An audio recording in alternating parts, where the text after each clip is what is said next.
Elena Westbrook presented The Turtle Moves, Life Lessons from the Discworld on Sunday, September 28, 2025, at Red River Unitarian Universalist Church.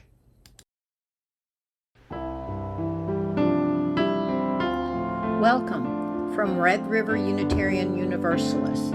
Thank you for joining us. The religion we practice in this church is centered in the here and now, rather than the hereafter. It is more of a thinking kind of religion than a believing kind. It is governed more by reason than by tradition, more concerned with the present than the past. It is concerned with getting the most out of life, with living wisely and well. A major aim for us is continually expanding our understanding of life and ourselves. This church is a community of people who share in the free and open search for a level of understanding that will enable us to be more fully and effectively alive. The church does not tell us what we must believe. It stimulates us to think. It supports us in our search. You are welcome to join us. Our centering value is love, with transformation, generosity, equity, interdependence, justice, and pluralism.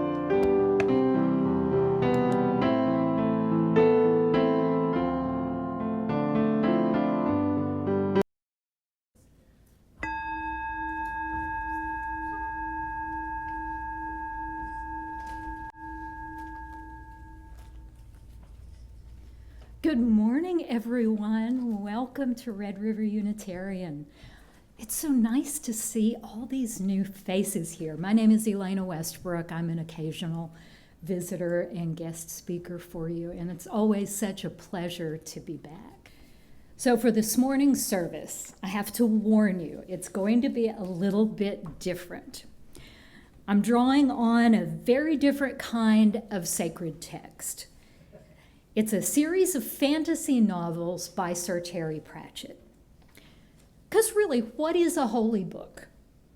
When I was growing up, I knew lots of people who read the Bible, dare I say religiously, every morning because it made them feel better.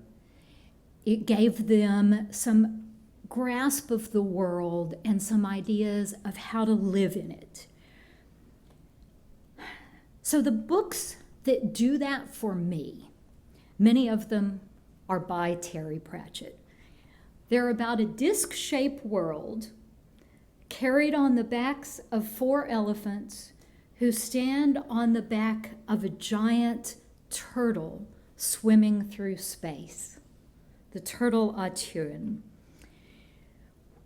When it feels like the world has lost its mind and I can't bear any more news, and traditional religious aphorisms sound vapid and pointless, I seek refuge in the Discworld. They're funny and engaging and wise in ways that send me looking for my notebooks to write down quotes. So our opening passage this morning for our call to community is from a book called Reaper Man, in which Death, who is an anthropomorphic personification. He's a skeleton with like blue glowing galaxies visible in the eye holes. Death is very interesting.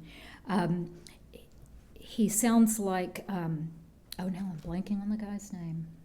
He's got a very deep voice, and in the books, all of his texts are written in all caps. So Death decides to go to Earth. And he lives as a man named Bill Dorr, and he wears overalls and he harvests the wheat. And so near the end of Reaper Man, Death makes a special appeal to Azrael, who is like the overall angel of death and controls time. And Death says to Azrael, "There is no hope but us. There is no mercy but us. There is no justice. There is just us. All things that are ours. But we must care, for if we do not care, we do not exist. If we do not exist, there is nothing but blind oblivion. And even oblivion must end someday. Lord, will you grant me just a little time for the proper balance of things to return what was given, for the sake of prisoners and the flight of birds. Lord, what can the harvest hope for if not the care of the reaper man? As is our custom, if you would like to come and light a candle for a joy or a challenge, or just to bring more light into the room, please do so while we sit in stillness listening to the prelude.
Please rise in body or spirit, if you will, for our chalice lighting and spoken affirmation. Terry Pratchett wrote, "Sometimes it is better to light a flamethrower than to curse the darkness." Please join me together as we remind ourselves of the affirmation that is a cornerstone of our free faith tradition. Love is the spirit of this church, and service is its law. This is our great covenant, to dwell together in peace, to seek the truth in freedom, and to help one another. And we light the peace candle to remind us of all the places in the world where there is no peace. Join me in the words now on the screen. Lead me from death to life, from falsehood to truth. Lead me from despair to hope, from fear to trust. Lead me from hate to love, from war to peace. Let peace fill our hearts, our world, our universe. Thank you. You may be seated. So our opening thought this morning comes from a conversation between the character of Death and his human granddaughter, Susan. Yes, that's how it's fantasy, because an anthropomorphic personification can have a human granddaughter who works as a nanny. So she says to her grandfather, "You're saying humans need fantasies to make life bearable?" Death responds, "Really? As if it was some kind of pink pill? No. Humans need fantasy to be human, to be the place where the falling angel meets the rising ape." Tooth fairies? Hog fathers? Yes. As practice, you have to start out learning to believe the little lies, so we can believe the big ones? Yes. Justice, mercy, duty, that sort of thing. They're not the same at all. You think so? Then take the universe and grind it down to the finest powder and sieve it through the finest sieve and show me one atom of justice, one molecule of mercy. And yet, you act as if there is some ideal order in the world, as if there is some rightness in the universe by which it may be judged. Yes, but people have got to believe that, or what's the point? My point exactly. Our opening hymn is Blue Boat Home by Peter Mayer. You may know it. We'll have the recording, and do you stand? Okay. Please sing along if you've got your blue hymnal, or the words are on the screen. Below me I feel no motion, standing on these mountains and plains, far away from the rolling ocean. Still my dry land heart and say, I've been sailing all my life now, never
So as our first reading this morning, I want to tell you a little bit more about who Terry Pratchett was.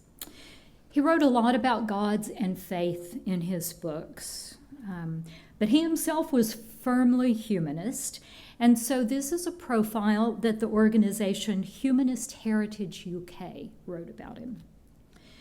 Terry Pratchett was a beloved author and a prominent humanist, renowned for his satirical and humorous fantasy novels, particularly the Discworld series.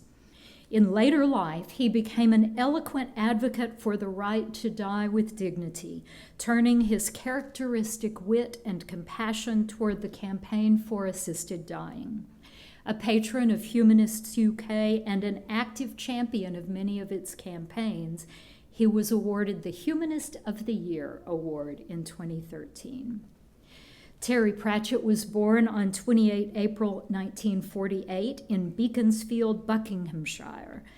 His passion for writing and storytelling developed early, and he left school at 17 to begin a career in journalism. Pratchett's breakthrough came with The Color of Magic in 1983, the first novel in the Discworld series, which humorously explored a flat, disc-shaped world supported by 4 elephants standing on the back of a giant turtle. Over the course of his career, Pratchett wrote over 40 Discworld novels, each offering a unique blend of fantasy, satire, and insightful commentary on the human condition. They also offered insight into Pratchett's personal philosophy. As Andrew Copson wrote, his humanism showed itself in his work in many ways. When asked for an example of this, he cited his story, The Amazing Maurice and His Educated Rodents, in which the mice invent morality before they invent religion. That summed up Terry's view on morality and religion. Morality came first. It was a natural development of society. He did not see ethics as coming from outside human beings, but instead from the bonds we shared and as a product of human beings living cooperatively together and trying to promote happiness. In Small Gods, 1992, Pratchett satirized religion. Deities compete for human beings' belief, without which they are nothing. Religion becomes centered around institutions, and power corrupts. Historic conflicts between religion and science are flipped for philosophical and comedic effect. Everyone knows the Discworld is flat and the sun orbits around it, but Omnian doctrine insists that the world is round and orbits the sun. And so the apostates in Small Gods are the ones who claim the turtle moves, and they're attacked for believing the turtle moves. So that's where the title of the sermon came from. On evolution, Pratchett said, "I would much rather be a rising ape than a fallen angel." On belief in miracles, humans, what impressed them? Weeping statues and wine made out of water, as if the turning of sunlight into wine by means of vines and grapes and thyme and enzymes wasn't 1,000 times more impressive and happened all the time. On human responsibility, and you've heard this already, there is no hope but us. There is no mercy but us. There is no justice. There is just us. All things that are ours, but we must care. For if we do not care, we do not exist.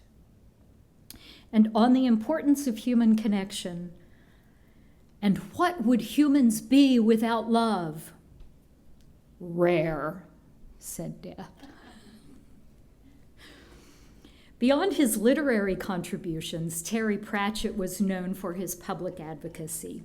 He was a prominent humanist voice, emphasizing reason, science, and compassion as the basis of his worldview, and supporting a number of Humanist UK's campaigns. One of the most significant aspects of Pratchett's later life was his advocacy for assisted dying. Diagnosed with Alzheimer's disease in 2007, he became a vocal supporter of the right to die with dignity. Pratchett documented his journey with Alzheimer's in the BBC documentary Terry Pratchett, Choosing to Die, 2011, which explored the complexities of assisted dying. He argued for legislation allowing individuals the choice to end their lives when faced with terminal illness and diminishing quality of life. He argued, if I knew that I could die, I would live. My life, my death, my choice. Terry Pratchett died on 12 March 2015, leaving a remarkable literary legacy and a model of profound humanism. As Pratchett himself wrote, "No one is finally dead until the ripples they cause in the world die away, until the clock he wound up winds down, until the wine she made has finished its ferment, until the crop they planted is harvested. The span of someone's life, they say, is only the core of their actual existence." We're going to join now for our time of practices with words, stillness, and music. And you know, there is another way besides prayer or meditation to get in touch with our most essential inner selves: laughter. So this morning, rather than offer a traditional meditation, I thought I would offer you some Pratchett koans. So I'm just going to share a few of these with you. You can mull them over. We will have our time of silence afterwards. Here are a few tidbits of wisdom from Terry Pratchett. Build a man a fire and he'll be warm for a day. Set a man on fire and he'll be warm for the rest of his life.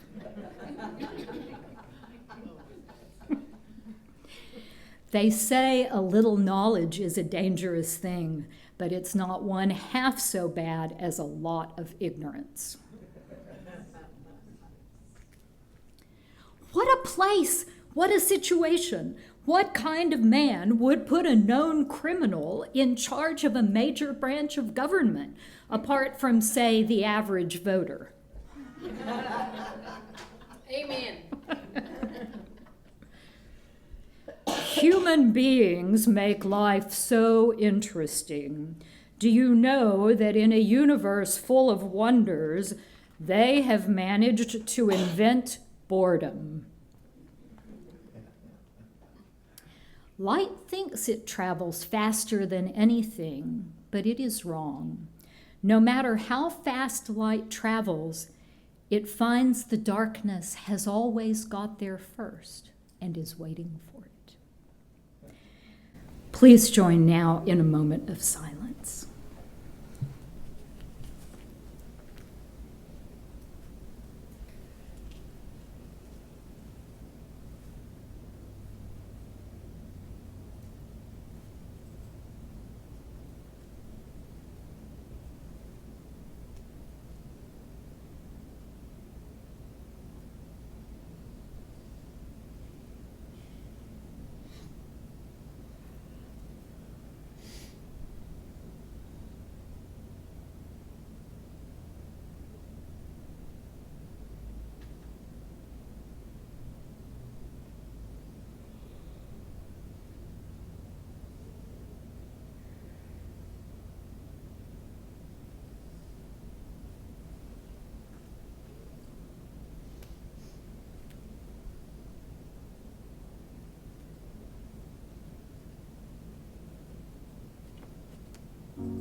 Our second reading is from a book called Carpe Jugulum about vampires. One thing to know about Pratchett is he often has fun with sort of made-up fake Latin. So Carpe Jugulum, of course, would be seize the jugular, seize the blood. This is a conversation between Granny Weatherwax, who is a witch, and Mightily Oates, who is an Omnian missionary. He's a little out of his depth with Granny, I will warn you. Granny said, "Mercy's a fine thing, but judgin' comes first. Otherwise, you don't know what you're being merciful about. Anyways, I always heard you Omnians were keen on smitin' and crushin'. Those were different days. We use crushing arguments now. And long-pointed debates, I suppose. Well, there are two sides to every question. And what do you do when one of 'em's wrong?" "Well, I meant that we are enjoined to see things from the other person's point of view," said Oates patiently. "You mean from the point of view of the torturer, torture is all right?" There is a very interesting debate raging at the moment about the nature of sin, for example. Now, what do they think? Against it, are they? It's not as simple as that. It's not a black and white issue. There are so many shades of gray. Nope. Pardon? There's no grays, only white that got grubby. I'm surprised you don't know that. And sin, young man, is when you treat people as things, including yourself. That's what sin is. It's a lot more complicated than that. Nope, it ain't. When people say things are a lot more complicated than that, it means they're getting worried they won't like the truth. People as things, that's where it starts. Oh, I'm sure there are worse crimes, but they start with thinking of people as things. We're going to have another song, and this one uses lyrics from the novel called Night Watch, which was the first Pratchett book to be issued as a Penguin Classic. The words are not on the screen, but only one word changes in each verse. The words are on the screen. The words are on the screen. Yay. It's really easy. This is a marching song, and it's sort of, how much to explain? The people rise up against a corrupt, venal, and cruel government leader. And this is the marching song that they sing among themselves as they are manning the barricades. So it's called All the Little Angels.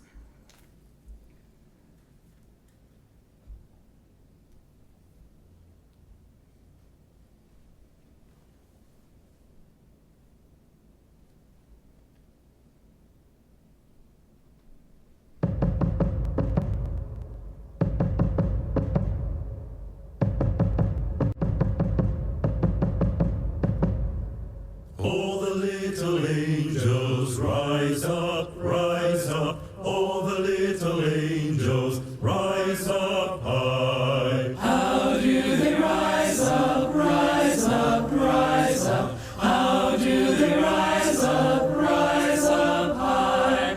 They rise feet up, feet up, feet up. They rise feet up high. All the little angels rise up.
those in a book, Voice in a Cloud. That's a good motto. You know, sometimes when the world has gone mad, you just need something to give you a break from the day's catastrophes and hopefully make you laugh a little. And if it makes you think too, or offers some insight into the human condition, so much the better. Terry Pratchett's Discworld books do all of those things, and that's why I'm sharing his ideas this morning, so that you can have a little relief and a little chuckle too. When I first dove into the books, I thought they were just fantasy science fiction, maybe something like Hitchhiker's Guide to the Galaxy by Douglas Adams, and in some ways they are. And then as I got further into the books, I realized it's really more accurate to think of them as satire that uses the conventions of fantasy as tools. These works are not fluff. Pratchett delivers coherent and very pointed messages about humans and our societies. He wrote many books prompted by then current events or books around themes that have become topical all over again. For example, there's one called Guards, Guards about a cult created by a clerk with political ambitions. But it's also about how easily people can be led to do terrible things by people who tell pretty lies. Night Watch is about an uprising by a ragtag bunch of citizens and coppers against a corrupt and venal government. Oh, so many good messages in that book. Jingo, which takes on, yes, jingoism. In that one, a new island rises up in the ocean between a country called Clatch, which stands in for the Middle East, and the city of Ankh-Morpork, which is basically any Western city. Think London. And people get all patriotic trying to lay claim to this island and starting a war over it. It was written in 1997, so before 9/11, but after the first Desert Storm, and Pratchett takes on a lot of anti-Arab prejudice. There's also a book called Monstrous Regiment, in which a bunch of girls sneak off to dress like men and join the army. And we slowly learn that not only is the entire regiment female, with one lesbian couple, but many of the top brass are women who have passed as men for decades. This in a country where the priests keep declaring that more and more things are abominations unto Nuggin, especially women wearing men's clothes. We'll get to that in a bit. One of my favorites is a book called The Truth, which is about the invention of the printing press and newspapers. Following immediately on the heels of the first newspaper is the first tabloid, publishing gossip and pictures of amusingly shaped vegetables, anatomically amusing. Throughout the 41 books in the series, people are realistically shallow, petty, selfish, and mean. They are also generous and kind and surprisingly good when the chips come down. And as the series goes on, you see Discworld society gradually becoming more accepting. At first, the City Watch is just 3 men, and one of them is a drunk. That's Sam Vimes, and he manages to dry out, stay sober, and get serious about doing the job that's in front of him. And as the books progress, more and more people join the watch. Well, I say people, but by people I mean a dwarf, and a troll, and a golem, and a vampire, and a werewolf, and a gnome named Buggy Swires who rides around on birds. And each of these new recruits faces prejudice, and we get to watch the city and the officers of the watch slowly come around to accept each new addition. Sam Vimes is one of my heroes, and it's not because he's good. It's because he knows he has darkness inside of him. He calls it the beast. And he fights hard to keep it under control, do the right thing, and try to protect his city. You know, fight for trust, truth, justice, and reasonably priced love. Because the Seamstresses Guild objected to free love. Girls got to make a living, you know. So here's a passage from Night Watch, a book about corrupt police and politicians and the uprising that took them down. Sam Vimes is thinking, where exactly was the law right now? What did he think he was doing? The job, of course, the one that's in front of you. He'd always done it. And the law had always been out there, but somewhere close. He'd always been pretty sure where it was, and it definitely had something to do with the badge. The badge was important. Yes, it was shield-shaped for protection. He'd thought about that in the long nights in the darkness. It protected him from the beast, because the beast was waiting in the darkness of his head. He'd killed werewolves with his bare hands. He'd been mad with terror at the time, but the beast had been inside giving him strength. Who knew what evil lurked in the hearts of men? A copper, that's who. After 10 years, you thought you'd seen it all, but the shadows always dished up more. You saw how close men lived to the beast. You found that people like Carcer, a corrupt cop who'd been kidnapping people off the street and having them beaten and killed, they were not mad. They were incredibly sane. They were simply men without a shield. They'd looked at the world and realized that all the rules didn't have to apply to them, not if they didn't want them to. They weren't fooled by all the little stories. They shook hands with the beast. But he, Sam Vimes, had stuck by the badge, except for that time when even that hadn't been enough and he'd stuck by the bottle instead. He felt as if he'd stuck by the bottle now. The world was spinning. Where was the law? There was the barricade. Who was it protecting from what? The city was run by a madman and his shadowy chums. So where was the law? Coppers like to say that people shouldn't take the law into their own hands, and they thought they knew what that meant. But they were thinking about peaceful times and men who went around to sort out a neighbor with a club because his dog had crapped once too often on their doorstep. But at times like these, who did the law belong to? If it shouldn't be in the hands of the people, where the hell should it be? People who knew better? Then you got Winder and his pals, and how good was that? Another frequent theme of the books is religion. One advantage to making up your own world is you can set the stage however you like. And in the Discworld, the gods are real.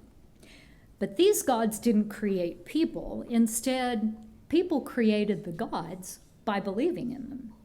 And when belief shrivels or faith in a particular god is replaced by fealty to the rules and the pageantry, then the god shrinks and loses his power and eventually disappears.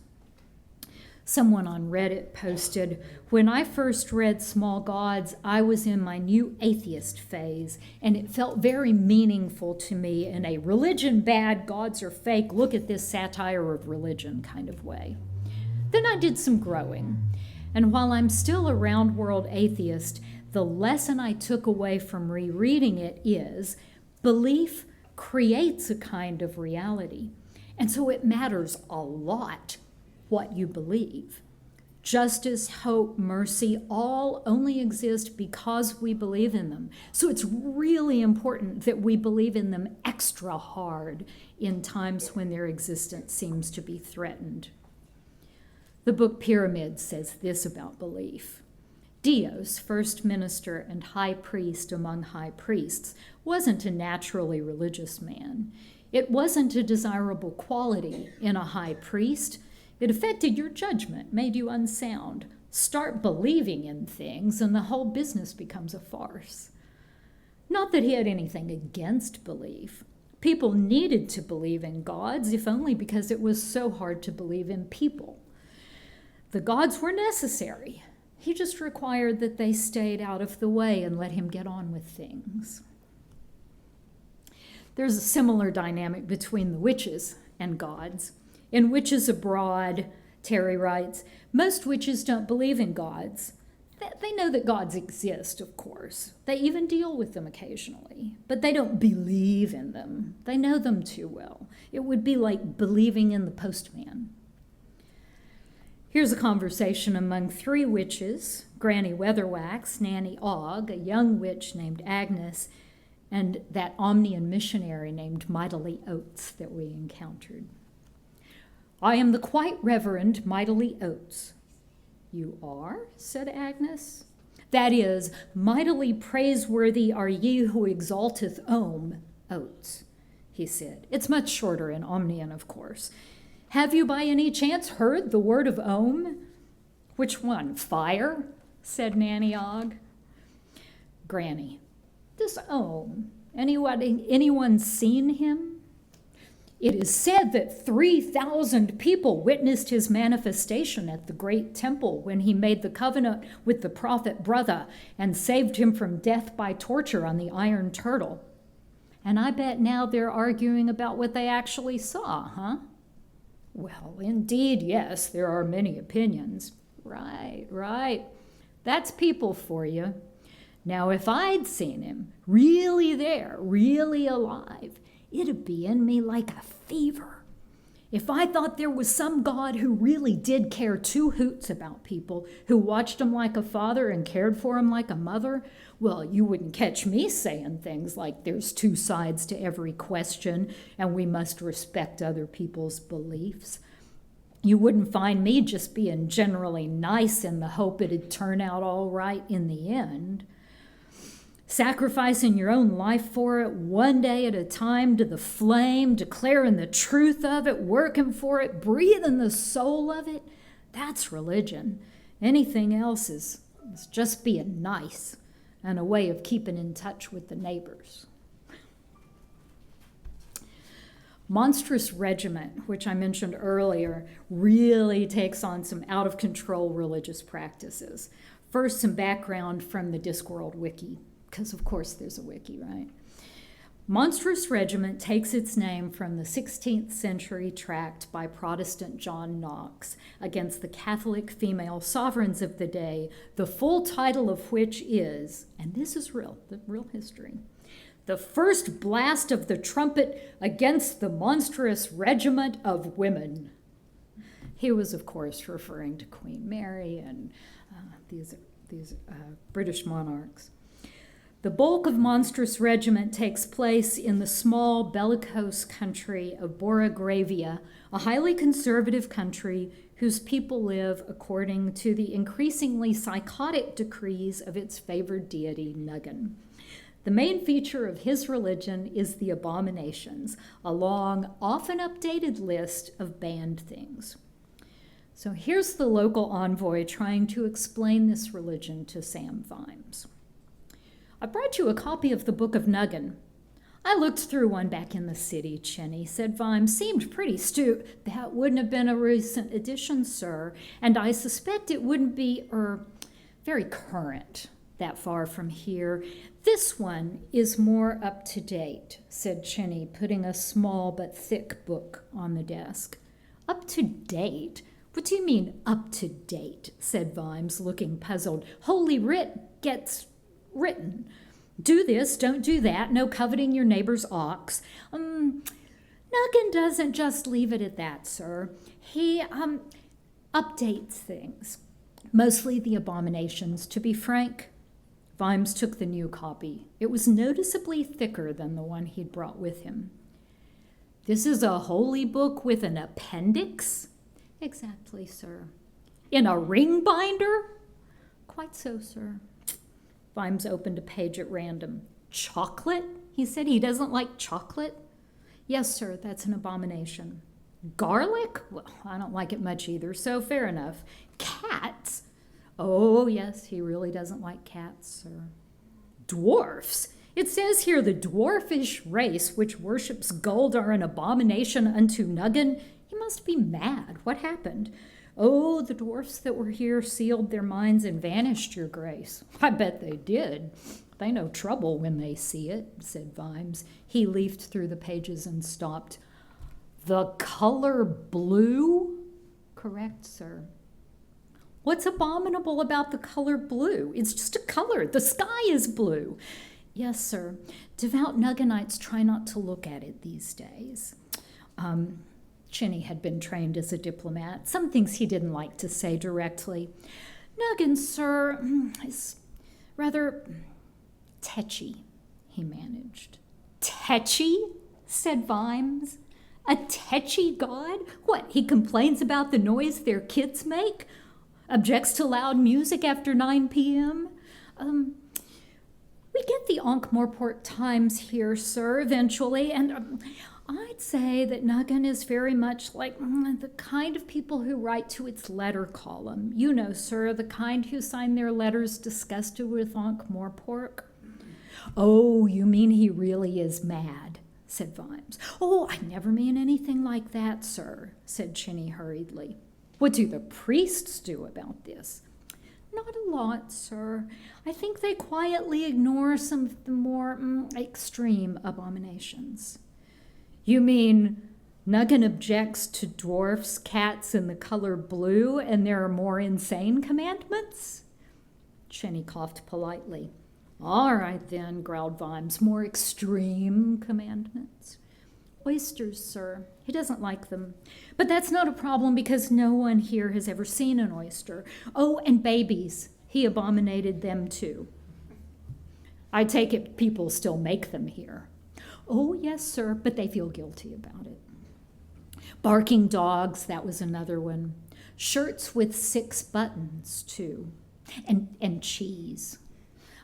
People have to sort of avoid the trickier ones. Even the priests seem to have given up trying to explain them. Yes, I think I can see why. So what we have here is a country that tries to run itself on the commandments of a god who the people feel may be wearing his underpants on his head. Has he abominated underpants? No, sir, but it's probably only a matter of time. So how do they manage? These days, people mostly pray to the Duchess Anagovia. You see icons of her in every house. They call her the Little Mother. Ah, yes, the Duchess. Can I get to see her? Oh, no one sees her, sir. No one except her servants has seen her for more than 30 years. To be honest, sir, she's probably dead. And they pray to her like a god? Chinny sighed. I did put this in my briefing notes, sir. The royal family in Borgravia have always had a quasi-religious status, you see. They're the head of the church, and the peasants, at least, pray to them in the hope they'll put in a good word with Nuggin. They're like living saints, celestial intermediaries. To be honest, that's how these countries work in any case. If you want something done, you have to know the right people. And I suppose it's easier to pray to some picture than to a god you can't see. There's a very telling line near the end of this book spoken by a woman who had lived in the Borgravian equivalent of the Magdalen laundries in Ireland, if you're familiar with those. Someone remarks that the priest there seemed like a good man, and the woman says, yes, he was good at seeming. On the subject of terrible things done in the name of religion, there is this passage from Guards. But we were dragons. We were supposed to be cruel, cunning, heartless, and terrible. But this much I can tell you, we never burned and tortured and ripped one another apart and called it morality. As you can see, Pratchett loves to skewer those who would use religion as a cudgel or a means of power. So that's most of the story of Small Gods, which features something called the Quisition. You have inquisitors and exquisitors, and a lead exquisitor named Vorbis. Pratchett's genius was realizing that even torturers have office culture. There were no jolly little signs saying, you don't have to be pitilessly sadistic to work here, but it helps.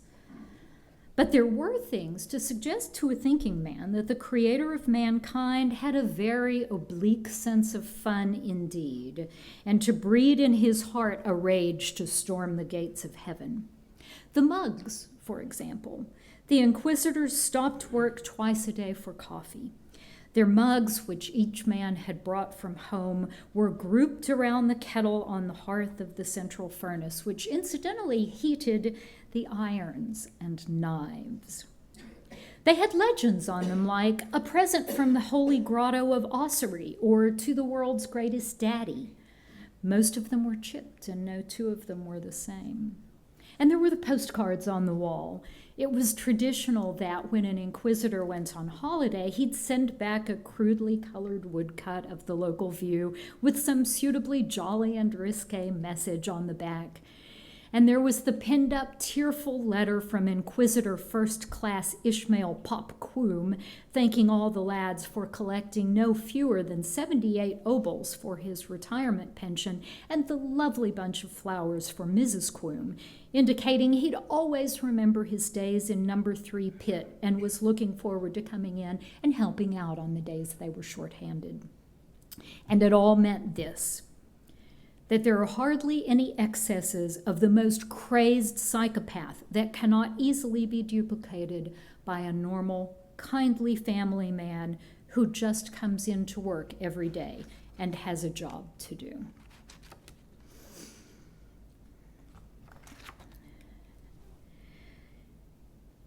So we have a lot of characters and a lot of books and a lot of territory to cover, but at the end of the day, there are really just a few key lessons that crop up over and over again with Sam Vimes and Granny Weatherwax and these other characters. And these are the ones that I take away with me. First, do the job that's in front of you. Accept your duties and don't try to run away from them. Don't treat people as things. Resist the beast that rages inside of you. And don't forget to laugh at the footnotes. It is time for our giving. And remember that every offering is a Share the Bowl offering where undesignated cash is given to the charities that we support. We will now have our offering music.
So I was going to skip the open dialogue for time, but we have a little time. So And we're going to skip the song. okay, we can skip the song instead. Sure. Skip the song. Wait, there's so much to talk about, I'm sure. So please, who has questions or responses or thoughts? Albert? Anybody?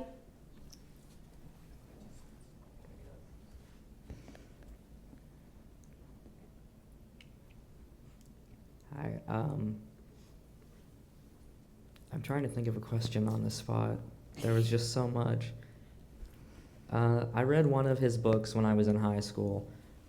I remember nothing except that I really enjoyed it, and so this has made me want to go and give them a try again, because I've seen some of his quotes online, and they are among the funniest things I've read in my entire life. So I just wanted to say thank you for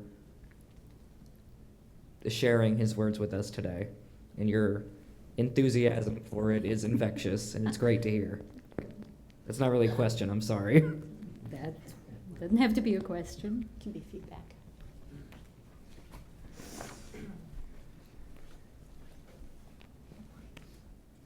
Basically more of the same. Thank you for bringing Pratchett. Yes, it is different. While we tend to get political messages and environmental messages, Pratchett does it all very well, and you did it very well, so thank you. Yeah, I had to skip, there's a whole section on economics that I skipped because I'm running long. But ask me later about the Boots theory of socioeconomic unfairness. If we're looking for the books, are they under science fiction? Just search for Terry Pratchett. Okay. Search for Terry Pratchett or Discworld. They are available, actually, if you have a library card. The Houston Public Library will give a library card to anyone in the state of Texas. You just have to go online and you give them, I think, your Texas driver's license number, and they'll give you a library card, and you can borrow online from the Houston Public Library. A librarian at Plano actually told me that. So I borrow most of mine over Libby, which is the public library app. I have a whole bunch of them in hard copy, but there's 41 of them. I don't really have room. At some point your bookshelves are full and your husband starts objecting to the stacks. So the audiobooks are terrific too, and there's an older series and a newer series of audiobooks, and some people are fans of different ones. But if you go to any ebook app or audiobook app, you can find, just search Discworld, and you should be able to, or Pratchett, and you should be able to find them. I wish I could do some of the accents. The readers are terrific. Oh my gosh. Awesome. Thank you.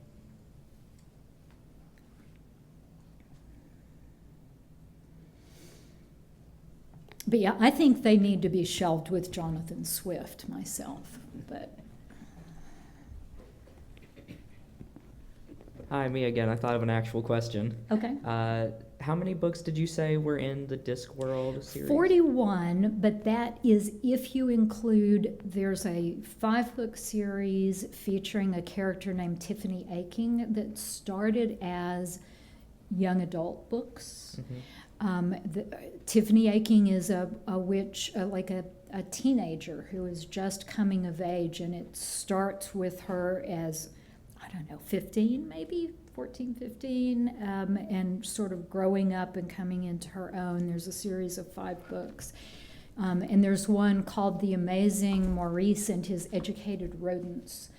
And there's an animated movie of that. I haven't actually watched that one yet. So those 6 books are a little bit different, but they're part of the Discworld universe, so it's sort of like the Marvel universe kind of thing. Aside from those, are the other ones meant to be read in a particular order? So if you go online and you search Discworld reading order, you will come up with charts. Oh boy. Because you can read them in publication order, but the consensus is that the first 2 books are not the best. They were Terry finding his feet. I enjoyed them. The books get deeper and more substantive as you go. Mm-hmm. The first ones are kind of fluffy, bordering on silly, but fun. As they go, he really began taking on more social issues. And so you can read them in publication order. You can read them by groups. So there's a group of books about the City Watch. Mm-hmm. There's a group of books about the witches. There's a group of books they call the Industrial Revolution. that is kind of, it starts out being in kind of a, I don't know, think medieval style city with no real technology, and they invent this thing called the clacks, which is sort of like a telegraph machine, and then they invent the printing press, and then somebody invents printed money, and so there's some books that go through that. And the last one is called Raising Steam, about the invention of the railroad, and that was actually the last book that Pratchett wrote. And at that point, he was dictating the books because he had a special kind of Alzheimer's, and I forgot what it's called, but it specifically affected his visual center, so that he had lost the ability to read and write anything written down. So he was dictating the books, and he had somebody helping him.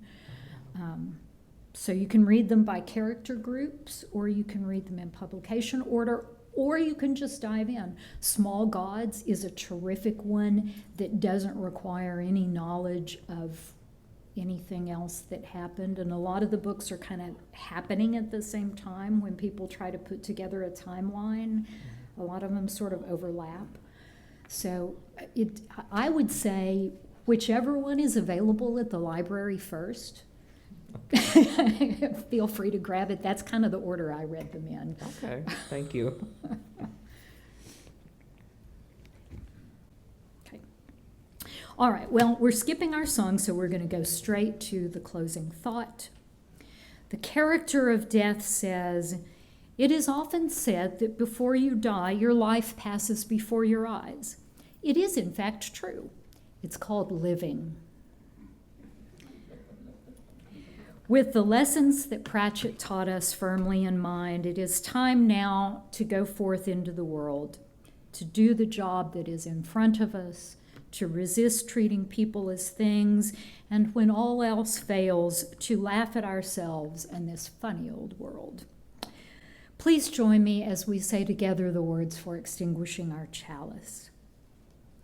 We extinguish these flames, but not the light of truth, the warmth of community, or the fire of commitment.